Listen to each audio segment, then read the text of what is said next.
Hello everybody, this is Girish Shende and today we are going to discuss on classification of organization, which is very important or vital part in our career, and we should know what are the basis of these organizations, how they are divided.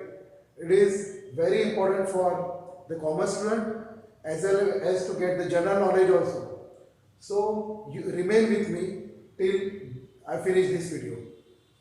So I have written classification of organizations. Means we can say the forms of organizations. There are two forms of organizations. So here private sector organization and the other one is public sector organizations. We are going to discuss on private sector organizations. So or you can say the private sector form of organizations. Now we have these five types in private sector organizations. Private sector organizations means it is owned and controlled by the private sectors only. So those are private sectors are private sector organizations. I have written here sole trading, joint into family business, then partnership firm, joint stock companies. Under the head of joint stock company, again two forms are there, that is private company and public company. Then we have the last one is cooperative society. So these are the five forms of organizations under the head of private sector organization. So we will discuss one by one. We will understand what is private sector organizations. So unless and until we know the private sector organization, we will not able to understand the sole trading and all these five forms of organizations. So what is this private sector organizations? So private sector organizations are all the business enterprises which are owned and controlled by private entrepreneurs or individuals or a group of people are called as private sector organizations. Then the main objective of the private sector organization is to earn profit. The sector includes sole trading business, partnership firm as I have told you, and so on. So it may be a joint into family business, or it may be a Swagat Kirana stores, Reliance Company Limited, consumer cooperative societies, or any kind of retail shop under the head of private sector organizations. In the case of private sector organizations, the ownership, management, capital and authorities are lying with private persons or persons. There is no interference from government sector. Since 1991, due to LPG, that is liberalization, privatization and globalization policy, LPG policy of the Indian government, there are many opportunities in private sector organizations. Private businesses have enjoyed more freedom due to liberalization. Here globalization means integrity and interdependence. So globalization have two terms, integrity as well as interdependence. When the two or more than two companies come together to do some kind of business or trading activities, it is called globalization. And here the multinational company, they come into action to deal with the other nations also. So there is a liberalization means delicensing of the policy. Delicensing policy. Here delicensing policies means whatever the government was having a control through its license on the private sector organizations, the licensing policies were reduced to such an extent that it was working very freely, or you can say the private sector organizations were liberalized to do or they are free to do any kind of business. Now private sector organizations, features of private sector organizations are their features. First feature is profit making motive, then there is no participation by the government, private capital investment is there, then control is there, only private people will control their business, no government interference is there, Then there is risk bearing. It is also the one of the feature of private sector organizations. Then we have decision making authority remains with the private individuals only. Then we have characteristics of private sector features are contribution to economy. The private sector also they contribute to the economy by providing the goods and services in the best quality, right? And the best services they will provide. There is a competition. They will compete among themselves and they will provide a very good quality of services or products. Then profit making motive, as I have told you, private ownership will be there, private capital will be there, then government interference only up to some extent will be there. Decision making authority also lies with the private organizations only. Then private control is there. So there will be no government interference. They will have a liberty in doing their business or trading activities. Then they contribute in economy. Definitely their main aim is to serve actually the quality product in the economy, good quality of goods and services. So these are the features of private sector organizations. Now here I have written the sole trading. Sole trading means it is the oldest and simplest form of organization. It is the oldest and simplest form. Sole trading will not require any kind of licensing. Without license they can start the business. Now in Maharashtra, somewhere it is compulsory to get a license, that is called Bombay Act. Then in sole trading, the features of sole trading, it is owned, managed and controlled by a single person who is the owner of the, and he will contribute his capital. He may bring his capital from his savings, or he may get the loan from the bank. He can get the money from his relatives and friends to invest in his business. So sole trading will have a secrecy also in his business, because he will not have to share anything among anybody else. So sole trader is the only person who is looking after his business, controlling, or the decision making will lie with him. So these are the features of the sole trading, and of course the profit making motive is there for a sole trader. Then he is also a risk bearer. His liability is limited. His liability is unlimited, because whenever there is a loss in business or the business goes into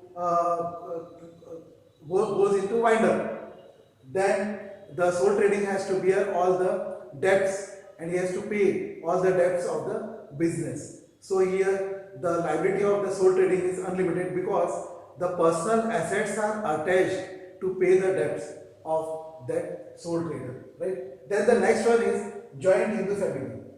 Joint Hindu family, there are two terms. One is karta and the other one is co-partners. The karta is the head of the family and co-partners are the other members of the family. Here karta will look after all the business activities, and the decision making power lies with karta only. He may take the participation of his members, family members. Those are called co-partners. So co-partners may be involved by the karta in decision making matters. But here the karta is the head of the family and his liability is unlimited, because karta is the decision maker, sole decision maker, and the other participants or the other family member, they cannot be taken into participant. They cannot become the participants into decision making of that business. So here karta's liability is unlimited. Whenever the business shut down or whenever the business goes into liquidation, his assets will be attached or used to pay the debts. Then co-partners their liability will be limited up to the investment in the business. Then the joint Hindu family, their motive is to earn profit only, and the karta will have to distribute all the profits among the members, and the membership is limited to the birth and death rate. So whenever there is a birth, the membership will increase, and according to the death rates, the membership will be decreased. So members depend upon the birth and death in the family. Then we have partnership firms. There are minimum 2 partners to open any kind of partnership firm. So there are minimum 2 partners and maximum 20. And in case of banking, 10 partners maximum required and minimum 2. So here the definition of partner includes there are minimum 2 partners and maximum 20, and in the case of banking it is required only 10 partners maximum. So here the partners are limited in number and the maximum limit is 20. So their capital is as compared to sole trading, it is much greater, but it is not greater than the joint stock company. So their capital has a limitation according to the number of partners only, whatever the share of that partner. They also prepare, we can say, the partnership deed. The partnership deed means it is the agreement between the partners and it is registered, and the partnership deed is compulsory here according to the in the Maharashtra, according to the Partnership Act 1932. So here partners, they come together to do any kind of business for a long term, and their business is based on their confidence and the trust between them. So whenever there is a dispute between them, the partnership firm may go into dissolution. So here partnership firm, we have discussed the features of partner. They have a less secrecy as compared to the sole trading company. So partnership firm will have a less secrecy because there are number of partners, due to which there is a less secrecy. Then their capital is larger than sole trading and joint with the family, because the capital investment is according to the members in the partnership firm. Then the fourth one is joint stock company. Joint stock company is an artificial person created by law and having a perpetual succession, and the liability of its member is limited. So it is an artificial person. It can sue, and it can be sued in the court of law, and it can have an agreement or contract with other parties. That's why it is called an artificial person. And it acts like a signature of the joint stock companies. So stamp act as a signature. It will have a perpetual succession because the joint stock company is created. It will keep on doing its business till it's winding up. So its motive is to run the business for the long period. So it will have a perpetual succession. Then under the head of joint stock company, we have private company and public company. So the term itself, it shows that, it indicates that it is a private owned company and it is a public company. So private company, they are restricted to sell the shares in the market. The private company can only sell the shares to its relatives and friends only. They are limited. But for public company, they can sell the shares in the market through issue of shares. They can issue the we can call it invitation, that is called prospectus in the public, and private company also issues the prospectus, but they will not issue the prospectus in the public. Only the public company is allowed, or they have a article of association, or according to the memorandum of association, they can issue the prospectus to the public and they can sell the share in the public. Then we have cooperative societies. Cooperative society means cooperative society is formed with a view to not to earn the profit. It is also called not-for-profit organizations. It may be a trust, hospital, or it may be any cooperative society They will not have a motive to earn profit. Whenever the profit comes, indirectly or directly, the profit will be shared between the members. And their members, they subscribe in the membership funds in the cooperative society, and they become the member of the company. Now they can, it is a voluntary act. They can become by their will, they can become the member of the cooperative society, or they can come out of the membership of the, when they sell the share to other people, members. So these are all five forms of private sector organization. On the other hand, we have public sector organizations. It is also called as a forms of public sector organizations. So what are these forms of public sector organizations? We will discuss.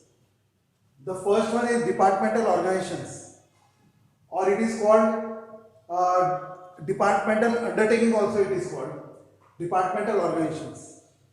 It is controlled by government, and it is called, also called government department. So as we have discussed the departmental organization, and we are going to discuss departmental undertaking also it is called, then it is under the head of Ministry of Department. So Ministry of Department have a whole sole control over this departmental organization. Then we have example here, example Indian Railways, then Post and Telegraphs, defense factories, etc. So these are autonomous type of, actually they have a autonomous control. They are very autonomous. Means the Indian Railways will have their own budgets.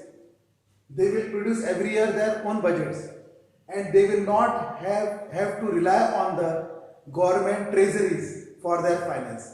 So they have their own finance, and they have their own decision making power. Like Post and Telegraph also, they will have their own finance, control of funds, and they will not have to be dependent on the government. And likewise, defense factories also, they have their own control, and they will not have to depend on the government sources of finance. Now here, departmental organizations, it is controlled by, I have told you, the Ministry of Department. They will have their own officers and management. They will elect, they will select or elect, they will appoint the employees. The appointment of the employees will be done by the government only. So the features of departmental organizations are, they do not have a separate legal entity. The departmental organization is full owned and is under direct control of ministry. Then the overall management is in the hands of the official and the concerned ministers. The funds of these organizations come directly from the government treasury. Then they cannot borrow funds without the consent of the government. The employees are treated as government employees. The recruitment procedure and service conditions for the employees are the same as that of the government companies. These undertakings are very important because they undertake important services for nation like Post and Telegraph public distribution system. These organizations are very helpful for secret matters like defense, atomic energy, etc. These undertakings are subject to accounting and audit controls as applicable to government departments or to the concerned ministry. No one can file a case on these organizations without prior permission of the government. Departmental organizations are treated as subdivisions of public sector. A concerned minister of this department is responsible for these organizations. Every employee of Indian Administration Services can be appointed and transferred from one department to other department in this sector. They are headed by officers of the Indian Administrative Services, that is called IAS. Those jobs are transferable. They can be transferred from one ministry to another. They have line of organization system of departmental organization. The line is in hierarchy, that is, first they will have a ministry on the top, minister, then under the minister, board of committee is there, and below board of committee, the chief executive are there, then chief executive will followed by executive assistants, then executive assistants have supervisory staff, then under supervisory staff they have general staff. So this is the line of organization and system of departmental organizations. The second one is statutory corporations. Statutory corporations, a company formed under a special act of parliament or legislature, is known as statutory company. It is also known as a public corporation. It is also known as a public corporation. It is autonomous. Statutory corporation is a body with a separate existence which can sue and be sued, and it's responsible for its own finance. So they have their own finance. It is a corporate body created by public authority. It is a corporate body and created by public authority with defined powers and functions and financial liberty. They have a defined powers and their own functions, and they have a financial liberty. They can use their finance according to their policies. It is administered by a board appointed by public authority to which it is answerable. The statutory organizations are public organizations brought into existence by a special act or parliament. The act defines its powers and functions, rules and regulations governing its employees and its relationship with the government department. The example statutory corporations are Air India, I have written here, Air India, State Bank of India, Oil and Natural Gas Commission, that is ONGC. Then we have Food Corporation of India, FCI it is called short form. RBI means Reserve Bank of India, are the examples of statutory corporations. Now, what are the features of these statutory corporations? We'll see. Statutory organizations are autonomous in their functioning. They are autonomous. They take their own decision. They control their finance. So they are called autonomous. They are established under the special act passed by the parliament. Its objectives, powers and functions are regulated by the act. They enjoy independence in their functioning and operation flexibility.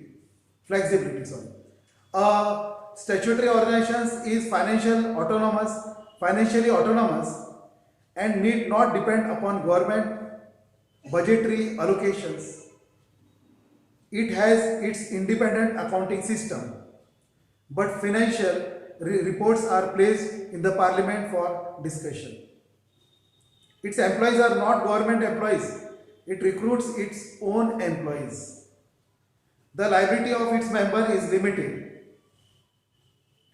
They need not have a memorandum of association or article of association, as they have to follow strictly the special status. The aim of providing service to the people and profit making is secondary aim. The first aim is to provide services to the people, and the secondary is profit making. There is no political interference in financial and routine workings of these organizations. They have their own policies and procedures within the scope of their powers provided by the Act. Its management rests in the hands of a board of directors nominated by the government. So these are the features of statutory corporations. They are autonomous, of course, and they have a special status. No memorandum of association because they have a special status. Now about the government companies. So government companies are those companies which have the share of 51%. So government company, whereas 51% of the paid up capital is held by the central or state government or jointly. and individually is a government company. They may be sharing jointly or individually 51% of shares, and the remaining shares are from public, that is 49%. It is established under the Indian Companies Act 1956 and is governed by the rules and regulations of the Act. Government companies are established for purely business purpose and to compete with the private sectors. So government company have introduced to compete with the private sectors. So the private sectors will not exploit the natural resources as well as the people. The shares of the company are purchased in the name of the President of India because it is a government company. The government exercises control over the paid up share capital of the company and it is the major shareholder. So it also controls the management. Examples of the government companies are BHEL, Bharat Heavy Electrical Limited, Hindustan Machine Tools Limited, that is HMTL. Then they have 51% paid up capital held by the central or the state government, or they may jointly share this 51% paid up capital, right? Then jointly or individually. Then purely business purpose, it is shares are purchased in the name of the President of India. We have already discussed. Then the features of these government companies are: it is an organization established under the Indian Companies Act 1956. It is registered under the Indian Companies Act 1956. Hence, its formation, working and winding up is governed by the provision of the Act. Government companies either wholly or partly owned by the government. The government may be central or state government or both. Its management is in the hands of a board of directors who are nominated by government and private investors together. Government companies enjoy full financial autonomy, freedom to use finance because they have their own control over the financial activities.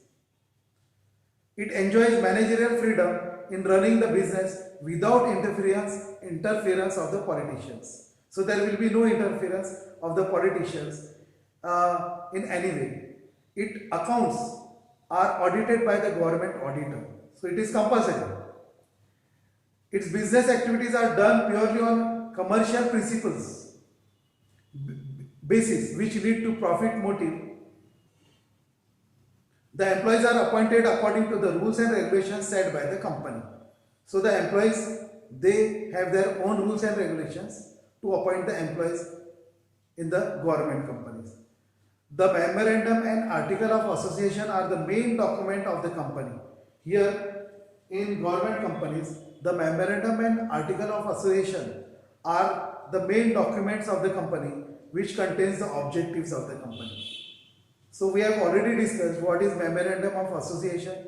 Memorandum of association is the rules and regulations of the government regarding the establishment of the company and the external compliances of the company with the government.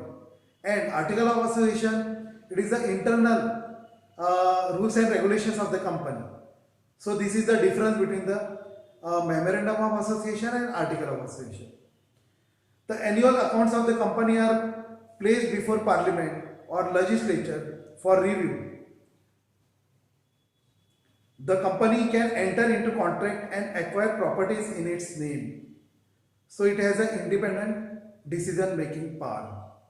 These companies are suitable for conducting manufacturing and marketing activities. So these are the features of these government companies.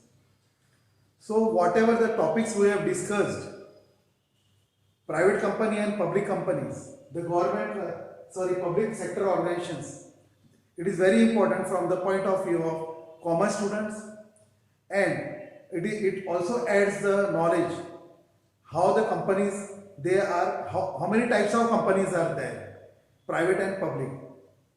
So thank you very much for watching my video, and you can subscribe and you can also press the bell icon to see my next videos, upcoming videos, and you can share your opinions also. So thank you very much once again. Okay.